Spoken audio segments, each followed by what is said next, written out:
और साबिक spoke person Balochistan Babar Yousafzai भी हमारे साथ मौजूद है। खुशामदीद कहते हैं आपको प्रोग्राम में। सबसे पहले बात यूसुफजई, सबसे पहले जाहिर है हम फौजी ट्रायल के ऊपर भी तमाम तर जो गुफ्तगू हुई है अदालती कार्रवाई के हवाले से उस पर भी बात करेंगे, लेकिन सबसे पहले बात करेंगे जिस तरीके से पीटीआई से गवर्नमेंट की जानिब से रिटन में वो तमाम तर मुतालिबात और मुज़ाकरात मांगे जा रहे हैं, लेकिन एक जानिब इमरान खान साहब की जो सिस्टर हैं, बहन हैं हलीमा साहिबा, वो तो देने के लिए एक जानिब तैयार हो गई थी, क्योंकि गुज़िश्ता रोज उन्होंने जिस तरीके से जेल के बाहर, अडियाला जेल के बाहर गुफ्तगू करते हुए कहा कि हम रिटर्न में देने को तैयार हैं, लेकिन बैरिस्टर गौहर ने इसको इनकार कर दिया देने से। मतलब दो तरह की बातें चल रही हैं। क्या कहेंगे, क्या प्रॉब्लम क्या है आखिर? अगर रिटर्न में एक चीज दे दी जाती है तो कोई इश्यू है? और फिर दूसरी जानिब यह भी कहा जा रहा है कि गवर्नमेंट का नॉन सीरियस एटीट्यूड है। बिस्मिल्लाहिर्रहमानिर्रहीम। देखिए जी, दुनिया के हर मसले का हल जो है वो बातचीत में है। टेबल टॉक पे बैठ के दुनिया के बड़े से बड़े मसले हल होते हैं। पीटीआई हो या गवर्नमेंट हो, दोनों पाकिस्तान की पॉलिटिकल पार्टीज हैं। और मैं समझता हूं कि जिस तरह पाकिस्तान का इंटरनेशनली इमेज खराब हो रहा है, जिस तरह पाकिस्तान का तमस्खर बनाया जा रहा है, पाकिस्तान का मजाक उड़ाया जा रहा है, अब वक्त आ गया है कि हमारा स्टेटमेंट चेंज है, अलीमा खान साहब का स्टेटमेंट चेंज है। तो इसमें तो देखिए कोई दो राय है ही नहीं कि पीटीआई इस टाइम मुख्तलिफ ग्रुप्स में बटी हुई है। जिस तरह 26 नवंबर को आप देखें कि खातून बुशरा बीबी साहिबा आई और उनका जो एक टास्क था, उनका एक जो वो क्लेम करती थी कि हमने डी चौक तक जाना है, हमने वापस नहीं जाना, और उनकी पार्टी की जो लीडरशिप थी उन्होंने बाद में इमरान खान साहब से शिकायतें लगाई कि हमें हाईजैक किया गया, पार्टी लीडरशिप को एतमाद में नहीं लिया गया और इस तरह के डिसीजन लिए गए जिससे पार्टी को और हमारे प्रोटेस्ट को नुकसान पहुंचा। तो देखें, सबसे पहले तो मैं ये समझता हूं कि पीटीआई को इस टाइम एक मैच्योर पॉलिटिकल पार्टी होने का सबूत देना होगा, बैठना होगा, बातचीत करनी होगी। रिटर्न आप अगर उनके साथ कोई जा रहे हैं डायलॉग करने के लिए, रिटर्न अपने मुतालबात देने में आपको क्या इश्यू है? अगर आपको कोई प्रॉब्लम है, आपको कोई इश्यू है, आपके साथ कोई मसला है, आप इलेक्शंस को नहीं मानते, आप कोर्ट के डिसीजंस को नहीं मानते, आप मिलिट्री कोर्ट्स को नहीं मानते, आप रिटर्न में दे दें, उसके ऊपर बैठे, उसके ऊपर आपके पार्लियामेंटेरियंस हैं और सीनियर पार्लियामेंटेरियंस हैं उस कमेटी में, वो बैठकर इसके ऊपर बात करें। ये तो बात नहीं हुई कि मैं किसी चीज को नहीं मानता। इमरान खान साहब का अगर आप माजी देखें, मैं ये समझता हूं कि उन्हें उनकी हठधर्मी की वजह से बहुत नुकसान हुआ है। उनका ये स्टैंड कि मैंने किसी के साथ नहीं बैठना, जिस टाइम वो गवर्नमेंट में थे उन्होंने ऑपोजिशन के ऊपर आकर इंतकामी कार्रवाइयां शुरू कर दी। ऑपोजिशन उन्होंने अपनी डिलीवरी के बजाय, डिलीवर करने के बजाय उन्होंने ऑपोजिशन के ऊपर चढ़ाई कर दी। इस तरह नहीं होता। पाकिस्तान एक जमहूरी मुल्क है। मैं ये समझता हूं कि हमें इंटरनेशनली अपना और मजाक हमें नहीं उड़ाना चाहिए। अयाज सादिक साहब कस्टोडियन ऑफ द हाउस हैं और जब कोई बंदा स्पीकर बनता है तो वो आईन पाकिस्तान के तहत ये हल्फ लेता है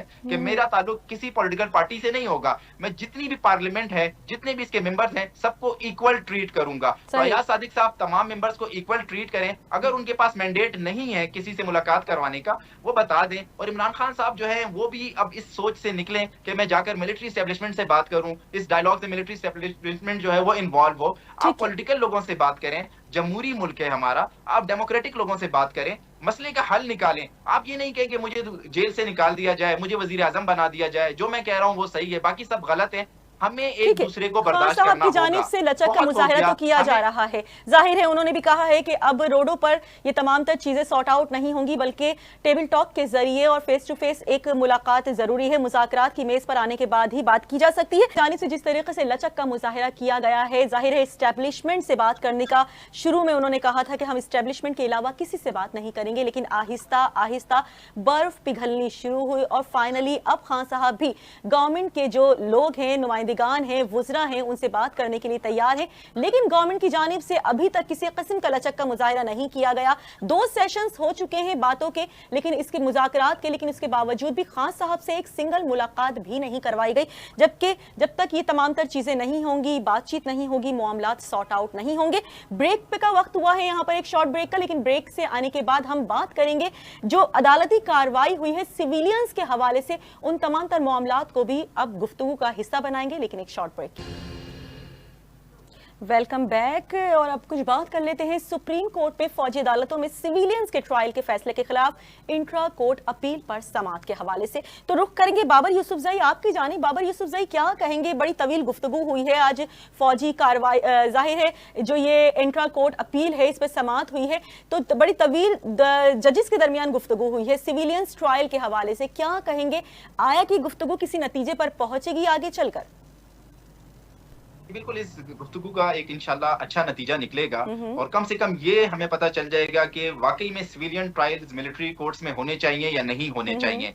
जिस तरह जस्टिस जमाल मंदोखेल ने आज कमेंट्स दिए हैं, जस्टिस मुसर्रत हिलाली ने, जस्टिस नईम अख्तर अफगान साहब ने कमेंट्स दिए हैं, उनके कमेंट से यही लग रहा है कि वो ये चाहते हैं कि हमारा आइन इस चीज को डिफाइन कर दे कि आया सिविलियन के केस मिलिट्री कोर्ट में चलने चाहिए या नहीं चलना चाहिए। लेकिन यहाँ पर मैं ये बात और ऐड करना चाहूंगा कि देखें कि ऐसे इकदाम जिससे आपके मुल्क को नुकसान हो, इंटरनेशनली आपका इमेज खराब हो, क्या उन्हें हमें फिर अपने जुडिशियल सिस्टम पे छोड़ देना चाहिए, हमें अपनी अदालतों पे छोड़ देना चाहिए? जिस तरह से 9 मई के वाकयात हुए, उसमें जिस तरीके से हमारे जो शुहदा हैं, जो पाकिस्तान का फख्र है, कर्नल शेर खान, उनकी यादगार को नुकसान पहुंचाया गया। MM आलम जिनका दुनिया में रिकॉर्ड है, उन्होंने चंद सेकंड में दुश्मन के 5 तैयारे गिरा दिए थे, उनकी यादगारों को नुकसान पहुंचाया गया। अस्करी इमलाक पे हमला किया गया।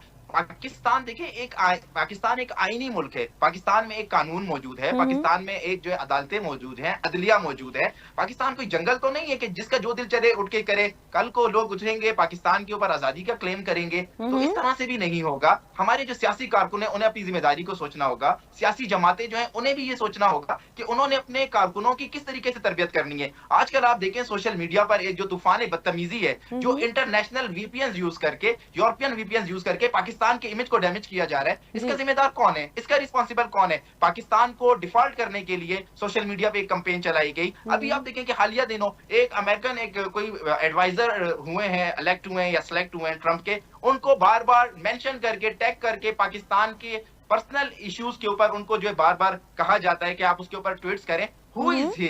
Who is Richard Garnell? Richard Garnell होंगे, एडवाइजर होंगे, अमेरिका में होंगे, अपने लिए होंगे। पाकिस्तान एक आजाद और खुदमुख्तार मुल्क है। पाकिस्तान के अंदर पाकिस्तान के मामलात में किसी को इंटरफेरेंस करने की जरूरत नहीं है। और जिस तरीके से आप देखें पाकिस्तान के इमेज को खराब किया जा रहा है, पाकिस्तान के इमेज को खराब किया जा रहा है, डिफॉल्ट किया जा रहा है पाकिस्तान को, बिल्कुल। Oh my goodness, then the politicians and the media and every उसको आपने छेड़ दिया और फिर उसके बाद ये सारा ट्रेल जो है वो चलना, मतलब बैकग्राउंड नहीं जानते हैं कि किस तरह बैकग्राउंड नहीं मालूम कि रिचर्ड गैर्नेल ने क्यों कही ये बात। नहीं छेड़ा था, लेकिन उसके लिए इतनी बड़ी कैंपेन नहीं चलाई गई थी। इमरान खान साहब ने इंटरनेशनली, जैसे आप लॉज की बात करती हैं, इंटरनेशनली लॉज को वायलेट किया था। उन्होंने एक गैदरिंग में, पब्लिक गैदरिंग में साइफर लहरा कर कहा था कि अमेरिका ने मेरी गवर्नमेंट गिराई है। आज आप उसी मुल्क से मदद मांग रहे हैं, उसी के एडवाइजर से, ट्रंप के एडवाइजर को आप कहते हैं कि मुझे फ्री कराया जाए, मुझे रिलीज करवाया जाए। क्या ये डबल स्टैंडर्ड नहीं है? नहीं, ये उन्होंने हेल्प नहीं मांगा है। ये जो यहाँ पे नॉर्थ अमेरिका में पाकिस्तानीज बैठे हुए हैं, ये सारी की सारी बात हम लोग अपने जो हमारे MPs हैं इलाकों के, हम उनसे बात कर रहे हैं। यहाँ पे कनाडा में जहाँ पे मैं रह रही हूँ, यहाँ पे ब्रैम्पटन नॉर्थ जो MP है, जो रूबी सहोता, उनसे जाके पाकिस्तानी जो हम कॉन्स्टिट्यूएंट्स उनके थे, हमने उनसे जाके बात की थी और उन्होंने फिर जाके कनेडियन पार्लियामेंट में कहा था कि मेरे कॉन्स्टिट्यूएंट्स का ये कंसर्न है कि पाकिस्तान में इमरान खान के साथ ऐसा हो रहा है। तो इट इज, और जो उन्होंने वो जो साइफर लहराया था, अगर आपको वो झूठ लग रहा है तो मैं आपको बहुत रिकमेंड करूंगी कि ड्रॉप साइट की स्टोरी जो है वो आप जाके पढ़िए।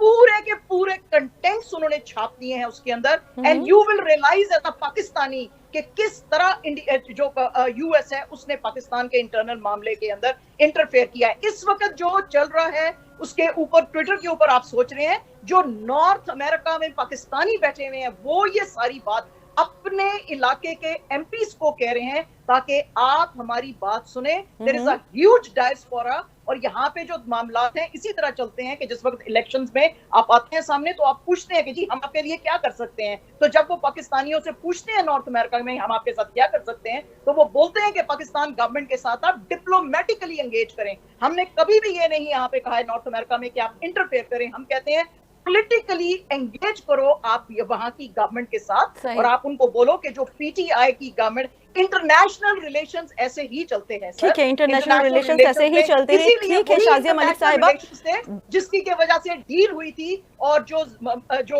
नवाज शरीफ साहब थे उनको कहा गया था बिल क्लिंटन की गवर्नमेंट की तरफ से सऊदीज को कि इसको लेकर जाओ, वही डील हुई थी बेनजीर के लिए भी कि अब आपके मुल्क में प्रेसिडेंट जो हैं वो मुशर्रफ साहब रहेंगे और प्राइम मिनिस्टर बेनजीर साहिबा रहेंगी। तो जनाब ये आप जो बात बार बार करते हैं, हम डेमोक्रेटिक कंट्री हैं, हम जो है किसी का बाहर का इन्फ्लुएंस नहीं मानेंगे, हम सॉवरेन है। सॉवरेन अगर आप थे तो जरदारी साहब ने कैसे अलाउ किया कि ड्रोन के हमले किए जाए हमारे मुल्क में। जबकि उनसे एक जर्नलिस्ट ने, उस वक्त मैं भी वहां पे थी पाकिस्तान में, जब उन्होंने पूछा कि सर आपको नहीं लगता कि ये इतना ज्यादा लोगों का डेथ होता है, तो जरदारी साहब का क्या कमेंट था? जरदारी साहब ने बोला हाँ जी, जिस वक्त ड्रोन हमले होते हैं तो कोलैटरल डैमेज तो होता है। तो बाबर साहब, मैं और आप कोलैटरल डैमेज है इन लोगों के लिए। ओके, तो we need to understand these thing. उस वक्त पाकिस्तान का सॉवरेनिटी खराब नहीं हो रहा था जब अमेरिका के ड्रोन्स को आप इजाजत दे रहे थे हमारे मुल्क पे आके हमला देने के लिए। बहुत शुक्रिया। We need to understand in perspective all these things. ठीक है, बहुत शुक्रिया। शाजिया मलिक साहिबा, सीनियर तजियाकार हमारे साथ मौजूद थी। दूसरी जानिब तजियाकार और साबिक स्पोक पर्सन बलोचिस्तान बाबर यूसुफजई ने भी हमें ज्वाइन किया था। आप दोनों का शुक्रिया अदा करते हैं प्रोग्राम में वक्त देने के लिए। बिल्कुल बात वही जो पहले थी, यानी कि अगर पीटीआई के हवाले से बात की जाए तो पीटीआई का मामला इस वक्त भी हैंगिंग गार्डन में लटका हुआ है। ना बातचीत आगे बढ़ रही है, ना मामलात आगे बढ़ रहे हैं। सॉर्ट आउट होने के लिए कोई भी चीज बाकी नहीं बची है। जबकि अयाज सादिक साहब की जानिब से भी अब जिस तरीके से बयान सामने आ रहे हैं, अयाज सादिक का किरदार था कि आप वो बार बार ये बात कहते रहे हैं डिफरेंट प्लेटफॉर्म पर कि मेरा किरदार सिर्फ ये है कि मैं बीच में आप लोगों के दरमियान बातचीत का रास्ता इस्तेमाल करूं ताकि बातचीत के जरिए मामलात को सॉर्ट आउट किया जा सके। लेकिन आज देखने में यही आया जिस तरीके से कोर्ट, मिलिट्री कोर्ट्स के ट्रायल के हवाले से तवील गुफ्तगू हुई है जजेस के दरमियान, और यही कहा जा रहा है कि मिलिट्री कोर्ट्स में जो आम सिविलियंस का ट्रायल है वो कहीं नहीं होता है दुनिया में। लेकिन अगर हमारा भी यही सवाल है, अगर मिलिट्री कोर्ट्स में ये ट्रायल नहीं होते, हर आम आदमी उठकर फौजी तंसीबात पर अटैक करने के लिए तैयार हो जाता है। जाहिर है कारकुनान को जरूरत से ज्यादा भरा गया है, गुस्सा दिलाया गया है और उनको वो राहें दिखाई गई हैं जहां पर जाना भी ममनू था। और उसके बाद जो कुछ हुआ है वो किसी से ढकी छुपी बात नहीं है, गलत हुआ है। लेकिन गलत को सही करना जाहिर है हमारे जिम्मेदारान का काम है और हम उम्मीद करते हैं कि वो जिम्मेदार अपनी जिम्मेदारियां बाहसन तरीके से अदा करें ताकि सुकून आ सके मुल्क में भी और दीगर आम शहरी भी सुकून का सांस ले सके। क्योंकि कुछ नहीं है तो आज भी आंखें इन्हीं चीजों पर जमी हुई हैं कि कुछ ना कुछ रास्ता निकले। इसी के साथ मुझे साइमा खान को न्यूज़ कार्ड से इजाजत दीजिए। अल्लाह निगहबान।